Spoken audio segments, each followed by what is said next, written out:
BTC वाले भैया YouTube channel में आप सभी का स्वागत है।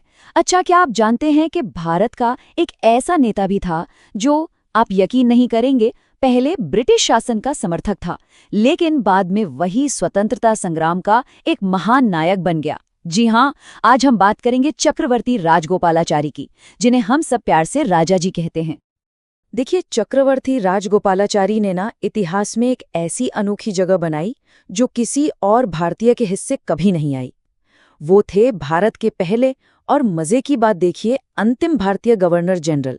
मतलब ये एक ऐसा सम्मान था जो हमेशा हमेशा के लिए इतिहास के पन्नों में उन्हीं के नाम दर्ज हो गया। लेकिन इस इतने बड़े ऐतिहासिक पद तक पहुंचने से पहले राजा जी कौन थे? चलिए जरा उनके शुरुआती जीवन पर एक नजर डालते हैं। तो उनका पूरा नाम था चक्रवर्ती राजगोपालाचारी। 1878 में जन्मे राजा जी ने एक बहुत ही लंबा और प्रभावशाली जीवन जिया, जिसमें उन्होंने एक वकील, एक लेखक और एक राजनेता के तौर पर कई भूमिकाएं निभाईं। लेकिन उनकी जो सबसे बड़ी पहचान बनी वो थी एक समर्पित स्वतंत्रता सेनानी के रूप में। तो सवाल ये है कि एक वकील से राष्ट्रनायक बनने का उनका ये सफर आखिर था कैसा? चलिए स्वतंत्रता संग्राम में उनकी भूमिका को थोड़ा और करीब से समझते हैं।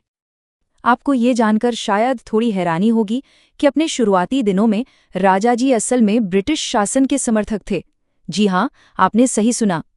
लेकिन फिर उनकी मुलाकात हुई महात्मा गांधी से, और उस एक मुलाकात ने सब कुछ बदल दिया।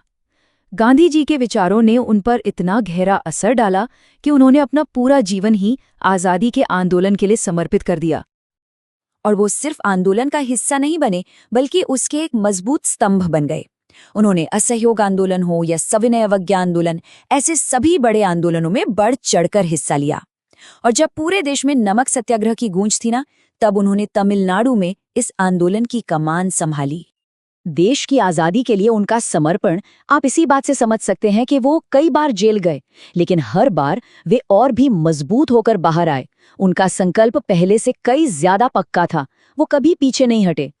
तो स्वतंत्रता संग्राम के इन अनुभवों ने उनके राजनीतिक करियर को आखिर कैसे शेक दिया, मतलब कैसे शेप किया? आइए देखते हैं। आज़ादी के बाद राजा जी ने राष्ट्रीय राजनीति में एक बहुत ही अहम भूमिका निभाई। देखिए, वो मद्रास के मुख्यमंत्री बने, फिर पश्चिम बंगाल के राज्यपाल और इसके बाद भारत के गवर्नर जनरल। इतना ही नहीं, बाद में उन्होंने देश के केंद्रीय गृह मंत्री का पद भी संभाला। उनका राजनीतिक करियर वाकई में बहुत ही शानदार था। अब चलिए उनके करियर के उस शिखर पर ध्यान देते हैं, उस भूमिका पर जिसके लिए उन्हें आज सबसे ज्यादा याद किया जाता है। वो साल था 1948। ये वही ऐतिहासिक साल था जब राजा जी ने भारत के पहले भारतीय गवर्नर जनरल का पद संभाला। उन्होंने ये पद लॉर्ड माउंटबैटन से लिया, जो भारत के अंतिम ब्रिटिश गवर्नर जनरल थे। ये एक बहुत ही सिंबॉलिक मोमेंट था, जो इस बात का प्रतीक था कि अब सत्ता पूरी तरह भारतीयों के हाथ में है।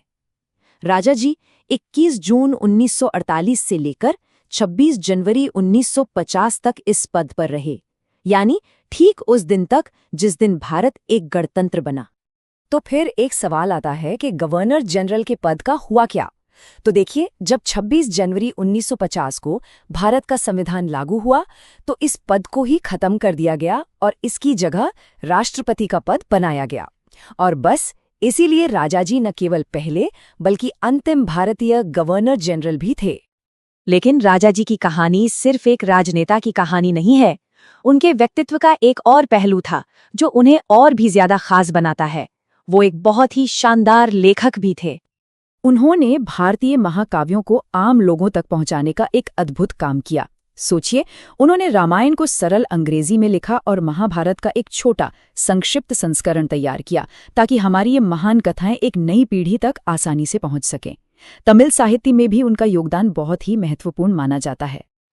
और आखिर में बात करते हैं उनकी विरासत की और उन सम्मानों की जो उन्हें देश की सेवा के लिए मिले।